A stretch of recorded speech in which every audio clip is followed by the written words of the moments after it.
When Andrew Holness took the mic, no one expected the room to fall silent. His emotional tribute to Ibrahim Traoré wasn't just powerful, it was historic. What he said about Africa's future left everyone inspired. You won't want to miss this. I will never forget the moment the cameras went silent and the room filled with world leaders seemed to hold its breath. Andrew Ho stood there clutching the podium with both hands, his voice trembling ever so slightly. You could see it in his eyes. Something had broken inside him. Something raw, something real. It wasn't political anymore. It wasn't about speeches or alliances. It was about truth and pain and hope, because what he was about to say would shake every soul in that room. Just hours before that unforgettable moment, there was no sign that anything unusual was about to happen. The summit hall was grand, almost cold in its perfection. Heavy velvet curtains framed the towering windows. Chandeliers dripped light like icicles, and a low hum of chatter filled the space as delegates moved from table to table, shaking hands, exchanging business cards, making promises everyone knew were as fragile as smoke. It was supposed to be another carefully choreographed meeting, a gathering of world leaders where real feelings were left at the door and speeches were polished until they barely meant anything. Handshakes, hollow words, agreements that would sit in some drawer and collect dust. Another day, another summit, another forgettable moment in the endless theater of politics. And yet, somewhere among the suited and seasoned politicians, sat a figure who didn't seem to belong. Ibrahim Traoré, the young and fiery leader of Burkina Faso, sat quietly in the third row. His uniform was plain, almost worn. His posture was straight, but not stiff. There was a restlessness about him, a quiet energy that made it hard to look away once you noticed him. To many in that room, Traoré was still a controversial figure, too bold, too unpredictable, too defiant for the careful, calculated dance of international diplomacy. He had seized power when others would have crumbled under the weight of corruption and foreign interference. He had spoken truth that many governments would rather bury. And worse, at least in the minds of some in that room, he had inspired millions, not with empty slogans, but with raw action. He wasn't supposed to fit into the neat rows of power. He wasn't supposed to survive this long. And yet, there he was. His presence was undeniable, like a crack in the marble walls of the summit, a reminder that real change is messy, uncomfortable, and impossible to contain. At the front of the room, Andrew Holness, the seasoned and deeply respected Prime Minister of Jamaica, prepared to take the stage. Holness had built his career on discipline, diplomacy, and a deep understanding of how to navigate the murky waters of international politics. He was known for his calm demeanor, his careful words, and his ability to bring people together without making too many enemies. He was scheduled to deliver a speech on regional cooperation, a safe, familiar topic. The kind of speech that was expected to stir polite applause, but nothing more. And that was the plan. Everything was prepared. Everything was under control. But sometimes the heart has plans that no script can contain. Sometimes when the world expects you to play a part, something inside you refuses. Something that demands you stand not as a politician, but as a human being. As Holness adjusted his microphone and shuffled his prepared notes, he glanced across the room and his eyes found Troy. Maybe it was the weariness in Troy's face.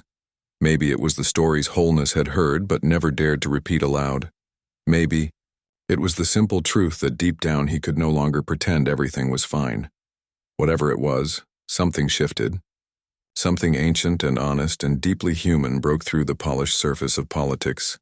And in that quiet moment, before a single word was spoken, everything began to change. At first, everything seemed normal.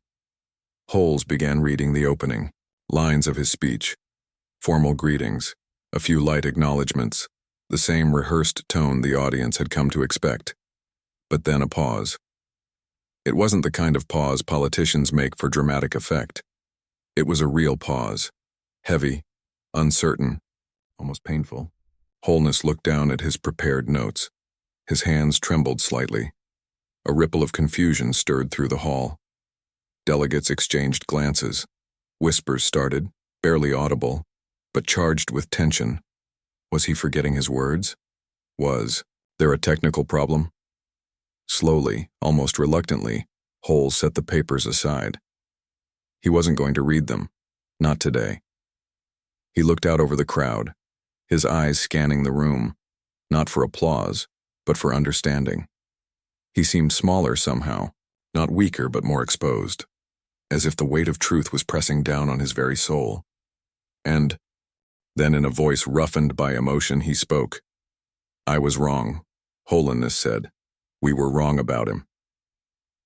The room shifted. You could feel it. A current running through the air, an invisible thread pulling everyone tighter into the moment. Some leaned forward in their chairs. Some stiffened, some frowned, trying to figure out where this was going. But no one looked away. Continued, his voice growing steadier, fueled not by preparation but by conviction. "We are taught," he said slowly, "to fear the ones who do not bow. We are taught to question their motives, to doubt their courage, to call them radicals and rebels when they dare to dream bigger than the limits we set." His eyes landed on Traoré, steady, unwavering. "But courage," he said, "has a face. And today, I see it." A hush fell over the room, so complete that even the photographers stopped clicking their cameras. Holness went on to tell the story that few in that gilded hall wanted to hear. The story of Ibrahim Traoré, not as the media painted him, not as the talking points described him, but as he truly was. He spoke of a young man who had given up comfort and safety to lead his people through chaos and uncertainty. He spoke of nights when Traoré, surrounded by nothing but dust and fear, had shared the little food he had with villagers abandoned by the world. He spoke of choices, impossible choices that Traoré had been forced to make. Choices between bad and worse. Choices that left scars no one could see. Hollis' voice broke once more as he recalled a specific night. A night when Traoré personally carried the wounded on his back through enemy fire because no help was coming, and because he refused to leave anyone behind. He did not do it for power. Hose said he did not do it for glory. He did it because it was right. And then Holness paused again. The silence wasn't empty.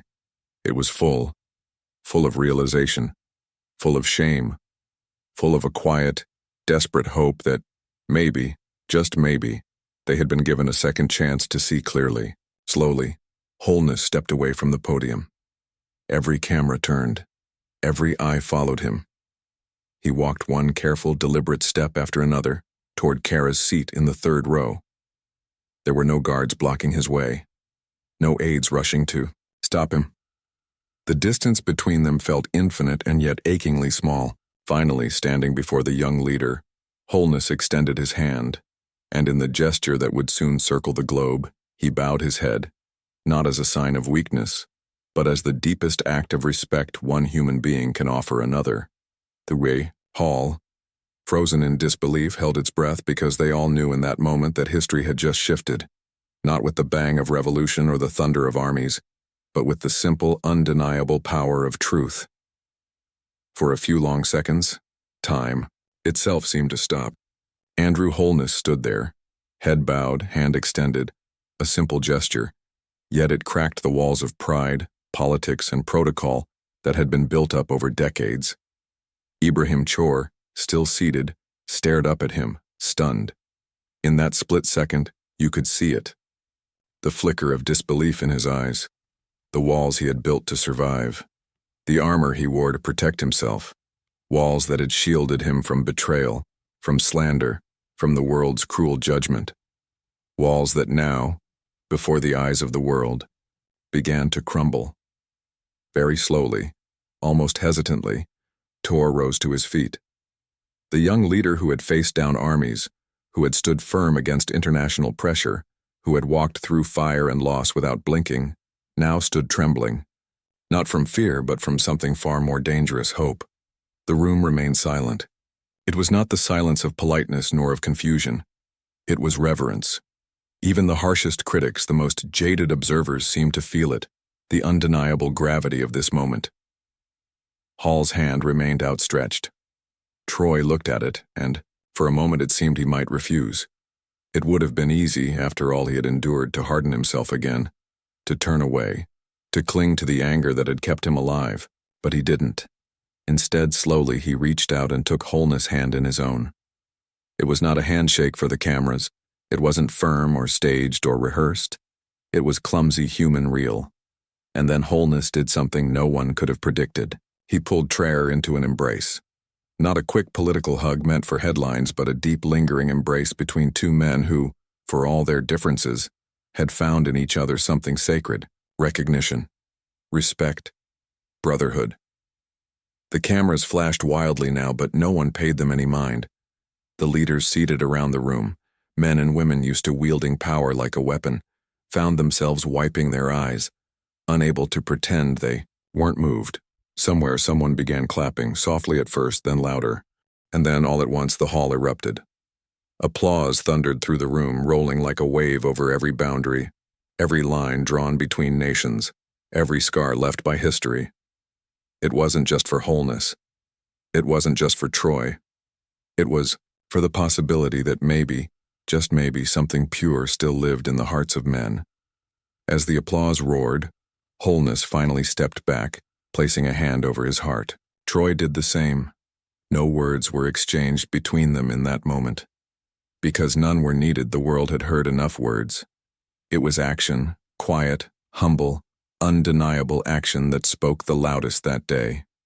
And somewhere deep inside every person watching, a small, battered but still burning hope flickered back to life. Maybe dignity was not dead. Maybe courage still mattered.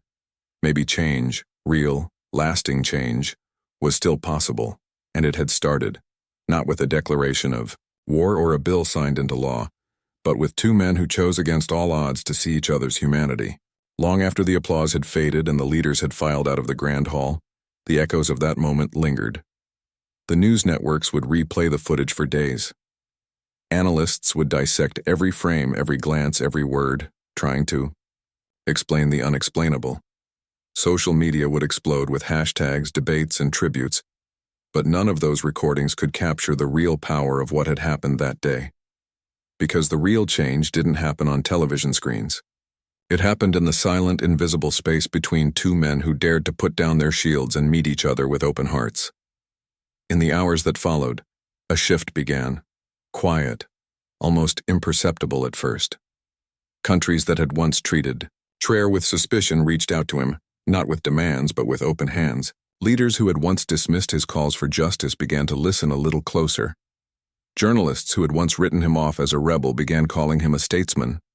The world had not been remade in a single moment. Real change never happens that easily. But a door had opened. A door built on respect, on recognition, on the simple, radical idea that one person's struggle for dignity could and should matter to us all. As for Andrew Holness, he would later say in a rare and deeply personal interview that bowing his head to Ibrahim Traoré was not an act of submission. It was an act of freedom. Freedom from fear, freedom from pride, freedom from the chains that politics and prejudice so often wrap around the human spirit. I realized, Holness said quietly, that to honor another man's courage does not diminish my own. It lifts us both. And Ibrahim Traoré, when asked what that moment had meant to him, he simply smiled. A smile full of sadness, strength, and a hope too deep for words. We are all fighting, he said, some with guns, some with ideas, some with silence.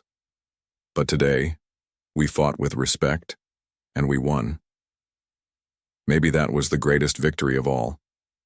Not a victory won on a battlefield or in a boardroom, but in the space between two beating hearts where all true revolutions. In a world often filled with empty praise and scripted diplomacy, Andrew Holness, the Prime Minister of Jamaica, delivered something different, something real.